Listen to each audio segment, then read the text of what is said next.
Be informed. Be alert. The information you need to know about COVID-19 vaccine.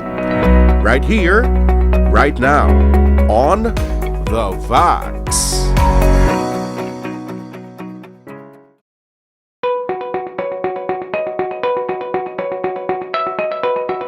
Common ng mga question nga, so ako yadamo kung mga allergy, for example, pwedeng hindi na lang ko. So if you think that you have, kasi kinanglan may mga clearance man, if ever you have that history of adverse reaction to previous drugs or mga bulong or other medications, for example, then perhaps you need also a clearance from your doctor or allergologist, if you would if you should receive the vaccine, so if you have that, you belong to those population, then i-prioritize na lang ang people who really need and are exposed to this drug, hoping that kung ikaw wala kaya nakabaton because of certain reasons, then at least malang yung immunity that we get from the people who receive the vaccine is enough or sufficient for us to develop, to have this herd immunity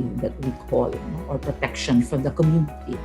So most of the people that we have seen at in the hospital with COVID infection have this comorbidities.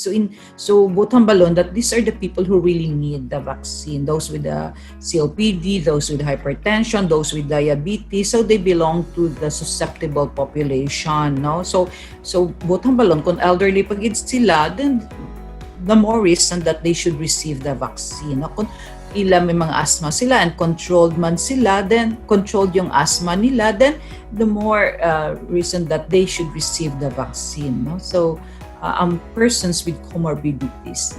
So wala ang, as I've said, ang absolute contraindication hindi makabaton sang COVID vaccine are those with anaphylactic shock or with severe reaction to the first dose of the vaccine, or inaabalang may component balan ang vaccine, the PEG or polyethylene glycol, and these are used usually sa mga mag-colonoscopy examinations, mga laxative, So if you have prior reactions to these drugs, kung nakagamit kasi ni then you should inform your doctor, base kinanglan, base hindi ka na candidate for the vaccine, if you have these reactions.